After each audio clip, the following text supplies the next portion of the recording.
Que Jesus abençoe a cada um de nós que aqui nos encontramos, encarnados e os desencarnados, para essa tarde de bênção e de proteção. Vamos fechar os nossos olhos e fazer a nossa oração. Jesus, mestre amigo, companheiro de todas as horas, nossa gratidão por estarmos aqui nesta tarde. Pedimos a proteção dos mentores e trabalhadores dessa casa, para que nos envolvam na leitura que serão realizada através do Evangelho segundo o Espiritismo, abrindo a nossa mente, o nosso coração para os ensinamentos dessa tarde.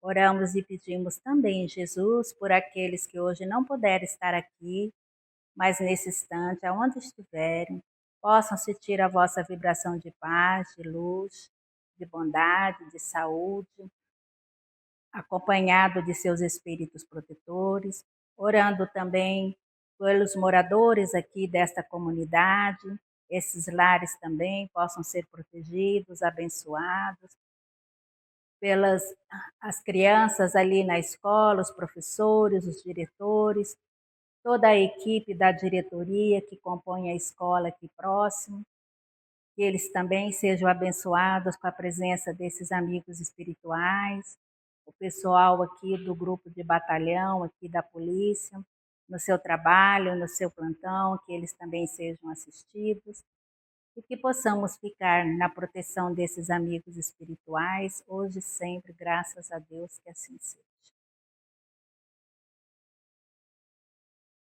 Hoje o nosso estudo é do capítulo 13, não saiba a vossa mão esquerda o que dá a vossa mão direita, a beneficência. Eu só vou ler um trecho, porque ela tem umas 5 páginas, é muito longa. Então, eu vou ler só um pedacinho, assim, para a gente se situar, e depois nós fazemos as nossas considerações. A beneficência. A beneficência, meus amigos, vos dará nesse mundo os mais puros e suaves prazeres, as alegrias do coração, que não são perturbados pelo remorso e nem pela indiferença. Oh, se pudesses compreender tudo o que encerra de grande e de agradável a generosidade das almas belas, esse sentimento que faz a criatura olhar as outras como olha a si mesma, despindo-se jubilosa para cobrir o seu irmão, pudesseis, meus amigos, ter por única ocupação tornar felizes os outros. Quais as festas mundanas que poderíamos comparar a essas festas alegres, quando, como representantes da divindade, levais a alegria a essas pobres famílias que da vida apenas conheceram as vicissitudes e as amarguras, quando vede nelas os semblantes macerados irradiarem subitamente de esperança. Porque não tendo o pão, esses infelizes ouviam seus filhinhos, ignorando que viver é sofrer, gritando repetidamente a chorar essas palavras, a se enterrarem nos corações maternos, como agudo punhal. Estou com fome. Oh, compreendei como são deliciosas as impressões daquele que vê renascer a alegria, onde um momento antes só havia desespero. Compreendeis a obrigação que tendes para com vossos irmãos. Ide ao encontro do infortúnio. Ide em socorro, sobretudo, das misérias ocultas, por serem as mais dolorosas. Ide, meus bem-amados, e recordai-vos desta palavra do Salvador. Quando vestirdes a um destes pequeninos, lembrai-vos de que é a mim que o fazeis. Eu vou parar por aqui. Então, aqui, beneficência, aí eu peguei assim, o que significa esse termo? Beneficência, prática ou virtude de fazer o bem, de beneficiar o próximo, bem fazer a filantropia. A beneficência ou a ciência de bem-estar, a arte da ação do bem, é do ponto de vista da psicologia profunda, o compromisso de humanidade para com as criaturas, no seu sentido mais elevado. Isso quem diz é Joana de Ângeles no livro Jesus e o Evangelho, à luz da psicologia profunda. A beneficência, meus amigos, vos dará neste mundo os gozos mais puros e mais doces, as alegrias do coração que não são perturbadas nem pelo remorso e nem pela indiferença. Ó, pudesses compreender tudo o que encerra de grande e de agradável a generosidade das belas almas, esse sentimento se faz que se olha aos outros com o mesmo olhar voltado para si mesmo. Quem diz isso é o próprio texto que fala que está iniciado por Adolfo Bispo de Alger na sua mensagem. Então, essa mensagem está nesse texto que nós acabamos de ler, né? Então, como que a gente pode colocar essa beneficência no nosso dia a dia, né? No nosso cotidiano? Então, começando assim. As religiões, de um modo geral, elas preceituam fazer a caridade, mas não explicam com maior profundidade o sentido de como fazer. Porque a beneficência nada mais é, como a gente viu no texto, que é a caridade. É a caridade que você faz para o outro necessitado, ou mesmo para você mesmo, que cada um de nós temos também as nossas necessidades, né? Onde nós estamos inseridos, nos nossos lares, nos nossos grupos de trabalho, no nosso grupo de sociedade, né? Então, a doutrina espírita mostra-nos que, se realizando o bem para com o próximo, estamos fazendo o bem a nós mesmos, transmitindo ao outro parcela construtiva de nós mesmos. Então, é aquele aprendizado nosso, né, do nosso dia a dia para com o outro. A doutrina das reencarnações aproxima os homens mais que qualquer outra crença, ensinando-lhes a comunidade de origens e afins, mostrando-lhe a solidariedade que os liga a todos no passado, no presente e no futuro. Diz-lhe que não há entre eles deserdados e nem favorecidos, que cada um é filho de suas obras, senhor do seu destino. Nossos sofrimentos ocultos ou aparentes são consequência do passado ou também a escola austera, onde se aprendem altas virtudes e os grandes deveres. Esse trecho eu tirei do livro Problema do Ser, do Destino e da Dor, do Leon Denis. Então, aqui, como nenhum de nós somos favorecidos, né, como ele coloca aqui, deserdados e favorecidos, porque é cada um conforme as suas obras. Então, as suas atitudes, as suas ações, dentro do contexto em que nós estamos inseridos, é que nós vamos trabalhar essa beneficência, essa caridade para conosco e para com o outro. Porque nós só damos aquilo que nós temos. Nós nunca damos aquilo que nós não temos. Mas cada um de nós temos um pouquinho para dar. Seja qual for a forma que a gente vai demonstrar isso. Mas cada um de nós temos. Como ele coloca aqui, nós trazemos, né, o nosso passado e temos também o nosso presente e o nosso futuro, através das oportunidades, das reencarnações que nós trazemos de múltiplas vidas, de múltiplas existências. Estar encarnado é uma bênção. Somos coroados de bênção a todos os momentos de nossas vidas. Todos temos nosso quinhão de testemunho perante as leis divinas. Situações a serem reajustadas, aprendizados que precisam ser completados, informações que estão equivocadas e que precisam ser esclarecidas. Mas em todos os momentos podemos, de alguma forma, aliviar a dor do outro, agindo para o bem da humanidade enquanto buscamos o reequilíbrio em nós mesmos.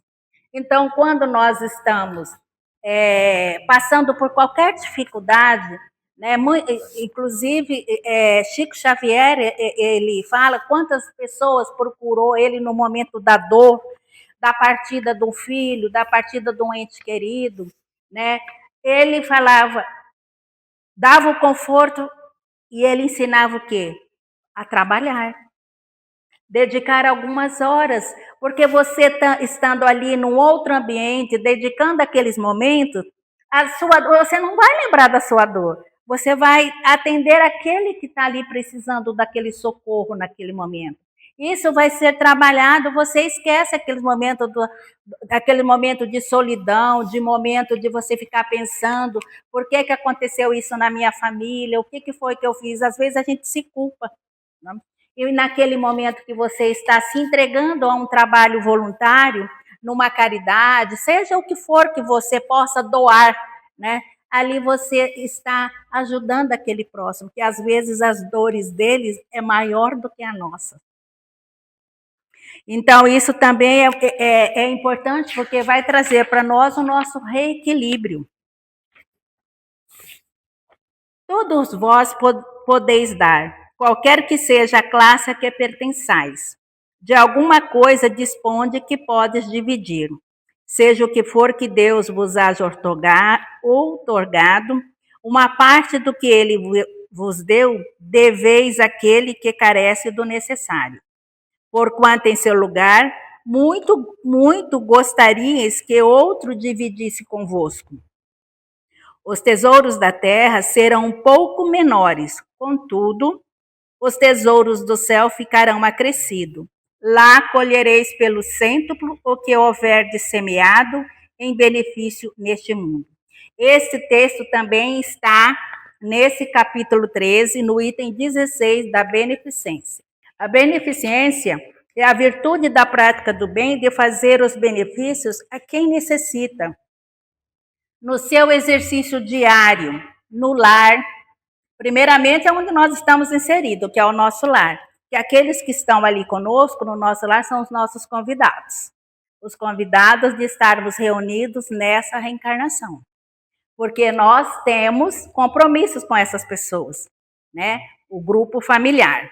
Depois ele coloca, expandindo-se para fora, aos vizinhos, aos colegas de trabalho, aos estranhos, vai o homem desenvolvendo o amor ao próximo, vendo o outro como irmão.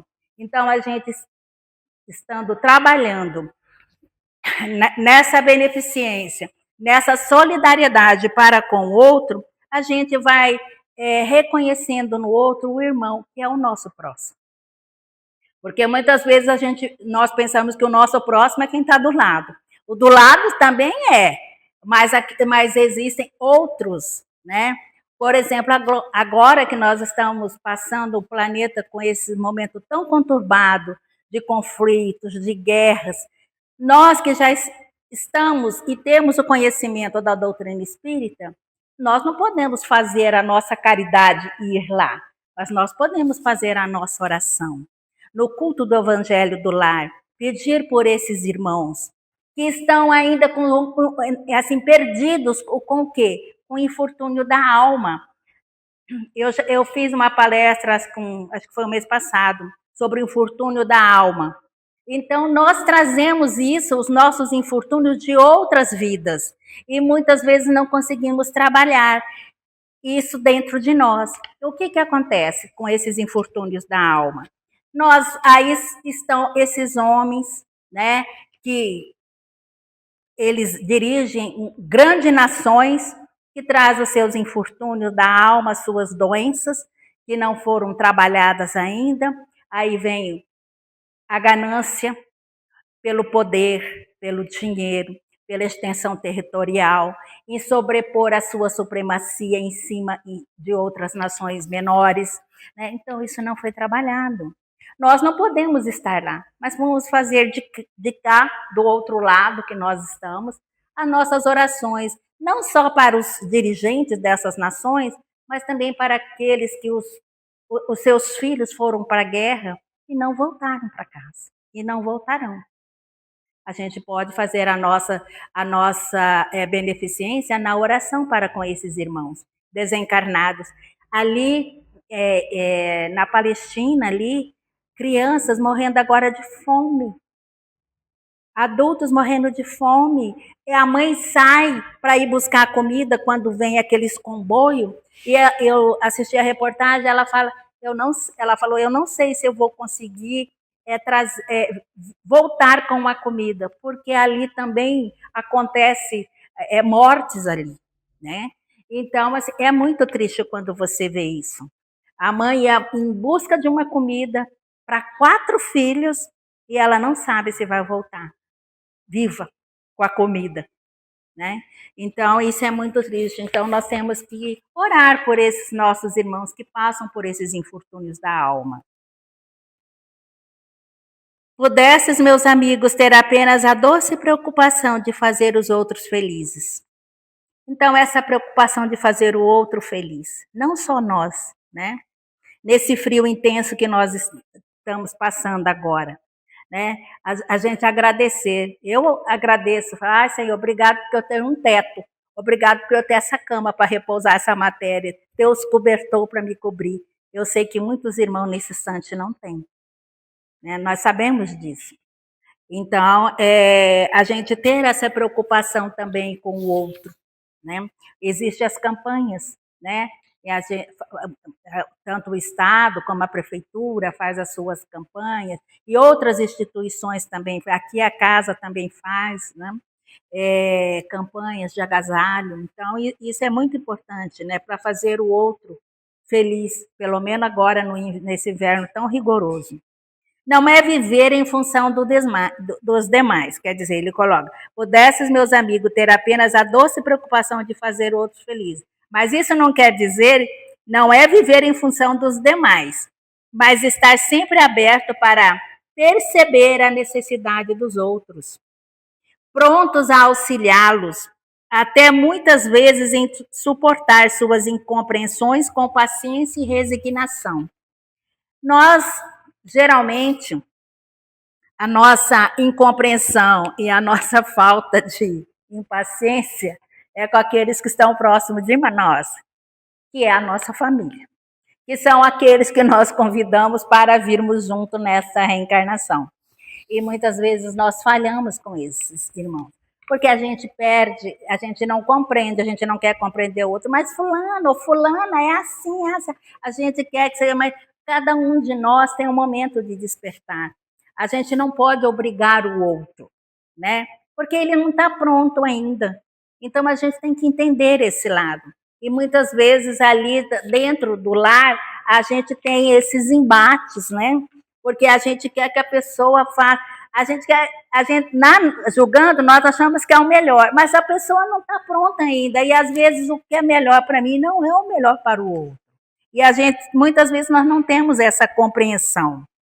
O autor fala das alegrias de levar às famílias necessitadas os alimentos, as roupas, que estimulam também a confiança em Deus e no homem, aos que já haviam perdido. Porque muitas das vezes também as pessoas estão passando por tantas necessidades que eles perdem a fé, eles perdem a coragem, perdem a esperança. E quando você chega em algum lugar e traz, né, leva o que aquelas pessoas estão precisando, dá um conforto, né? Um conforto, não só o conforto material, mas também o conforto espiritual, né? Que a pessoa, se leva uma palavra amiga, que a pessoa vai compreender, né? Que é uma fase para não perder a fé, a coragem, a esperança, para ter confiança em Deus, orar e pedir a proteção. Isso também auxilia. Considera a beneficência uma obrigação dos homens em relação aos que passam por essas necessidades, lembrando as palavras de Jesus. Quando vestir de um desses pequeninos, pensai que é a mim que eu fazeis. Que o mestre, ele sempre, ele veio com a mensagem dele e ele acolheu todo mundo. Ele acolheu tanto o rei como aquele que estava lá na rua, os leprosos que eram abandonados. Ele fez esse acolhimento. Ele não ficou distinguindo, esse aqui é um tratamento ou esse aqui é outro tratamento. Não. Ele compreendeu e ele enxergou em cada um desses as dores e o sofrimento. porque a pessoa pode morar num palácio, mas a gente não sabe a dor e o gemido daquela pessoa. Então, a gente sempre tem que estar atento e aberto a isso, né? Com o conhecimento que se possui hoje dos direitos básicos de quem nasce na Terra, no mínimo não deveriam faltar moradia, alimentos, roupa e escola para ninguém. Mas nós ainda vivemos e habitamos um planeta de quê? De prova e expiação. Então, ainda existem essas desigualdades. Porque muitos estão preocupados em si, né? E não o olhar do outro. Só um exemplo assim que a gente sabe é na política. Que na política, todos esses que estão lá, que são representantes do povo, eles saem na periferia. Passou o período da política, ganhou, não ganhou, perdeu, sei lá, não importa o partido. Eu estou falando de um modo geral, nunca mais você vê esses homens andando na periferia. Nunca mais. Nem os assessores, nem nada. E se você ligar lá para pedir qualquer coisa, pensa uma mão de obra. Né? Então, assim, é muito complicado, porque nós ainda habitamos esse planeta de prova e expiação, e nem todos, né, ainda traz aquele sentimento de se condoer com a dor do outro, de se colocar a empatia no lugar do outro. Então, muitos que estão nesses altos poderes pensam muito em si mesmo e na sua geração, ou seja, na sua própria família, né?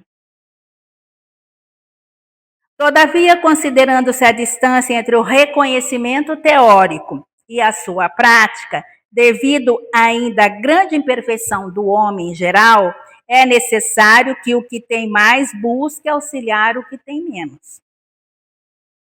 É o mínimo que se pode fazer, não permitindo, busca auxiliar o que tem menos. É o mínimo que se pode fazer, não permitindo que alguém passe fome e que não tenha o que vestir ou onde morar. Por isso, conclama aos de boa vontade, ao saírem à procura das misérias ocultas, que podem não estar muito distante de quem pode ajudar.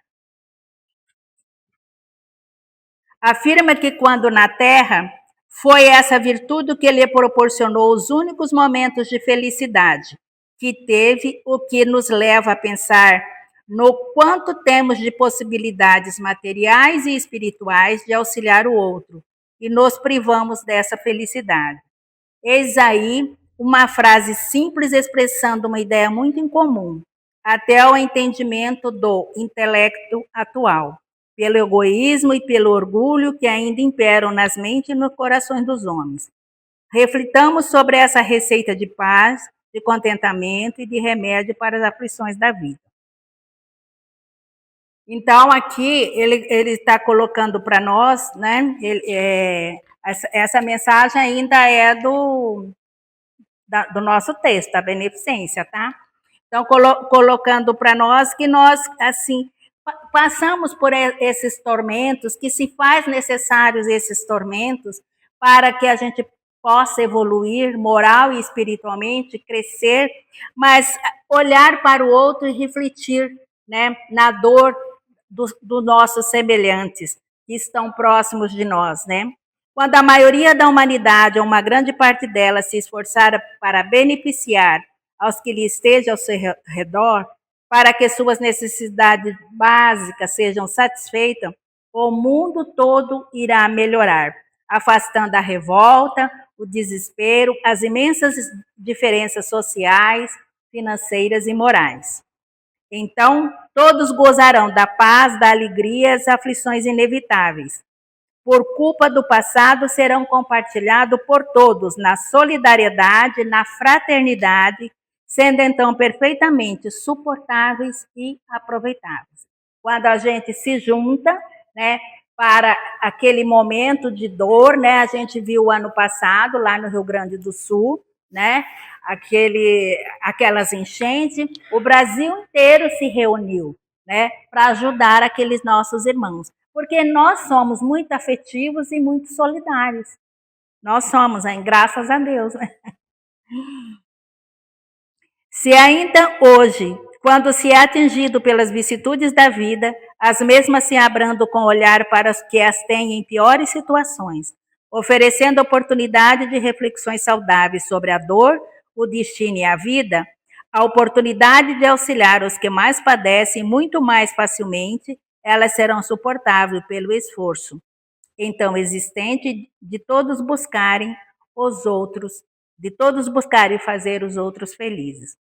Prodigalizai e mancheais a vossa simpatia e o vosso amor, o vosso dinheiro a todos os que, deserdados dos bens deste mundo, definham no sofrimento e na solidão.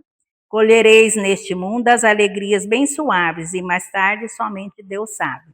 Isso também é do nosso texto. Pensamos no que poucos possuem, de muito que temos em trabalho, estudo, família, amigos e conforto. Quanto bem a fazer. O autor fala das alegrias de levar as famílias necessitadas os alimentos e as roupas que estimulam também a confiança em Deus e no homem, aos que já haviam perdido. Ninguém vive para si. Assevera-nos a divina mensagem de Paulo em Romanos 14,7. Livro Fonte Viva. Fonte Viva. Queiramos ou não, é da lei que nossa existência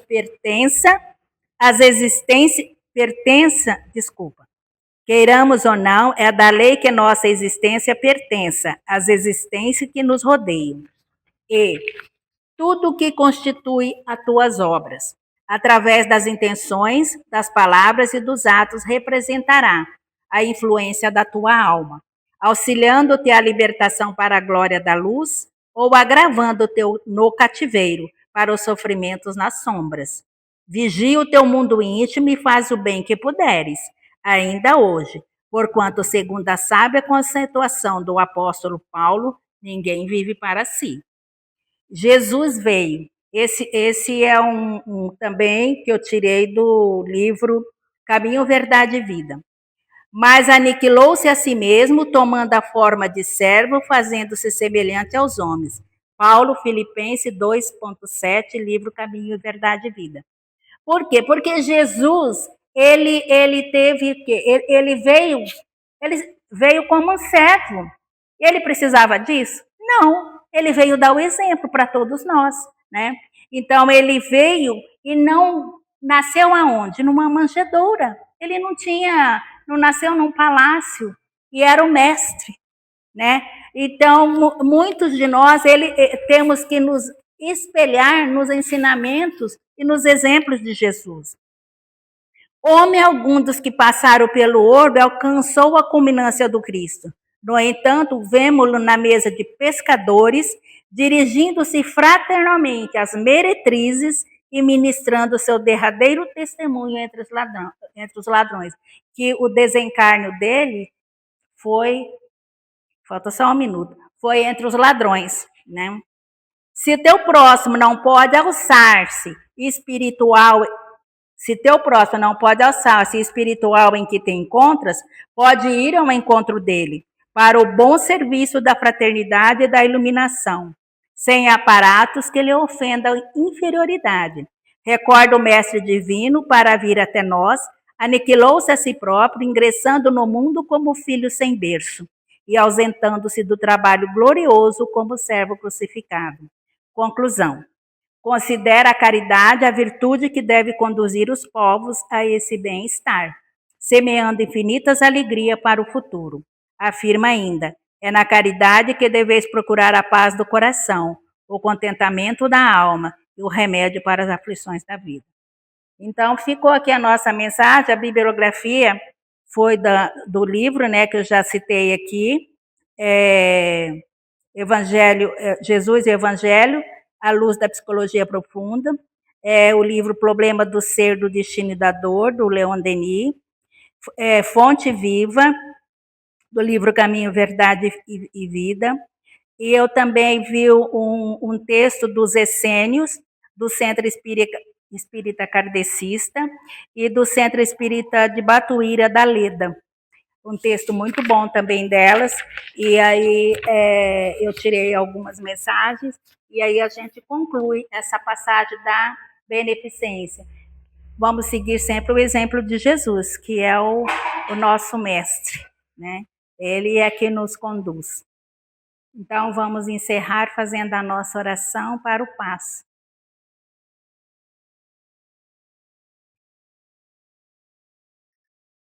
Pai misericordioso, Jesus, mestre amigo, agradecemos mais uma vez por estarmos aqui nesta tarde. Que esses ensinamentos sirvam para nós de consolo para nossas almas e para os nossos irmãos que trazem também o infortúnio nas suas almas. Estejam aonde eles estiverem, encarnado ou desencarnado, possam receber esse consolo, possam receber essa vibração de amor, de paz, de serenidade, pedindo para que esses nossos irmãos possam ser orientados, especialmente esses que estão dirigentes das grandes nações, nesse momento conturbado que nosso planeta Terra passa, devido a nossas inconsequências da humanidade. Que o Senhor abençoe e envolva, e o anjo de luz, que é Jesus, o governador do planeta Terra, possa amenizar as dores e o sofrimento desses nossos irmãos que passam por esse momento. Oramos também e pedimos, Senhor, pela moça Juliana Marins, que caiu lá naquela fenda e desencarnou ali sozinha, Senhor. Até chegar o socorro, não houve tempo suficiente para que ela fosse resgatada. Mas que o Senhor abençoe e ilumine o seu retorno à pátria espiritual e também a sua família nesse momento tão difícil, para que eles sejam também assistidos e amparados na tua paz. Que assim seja, graças a Deus.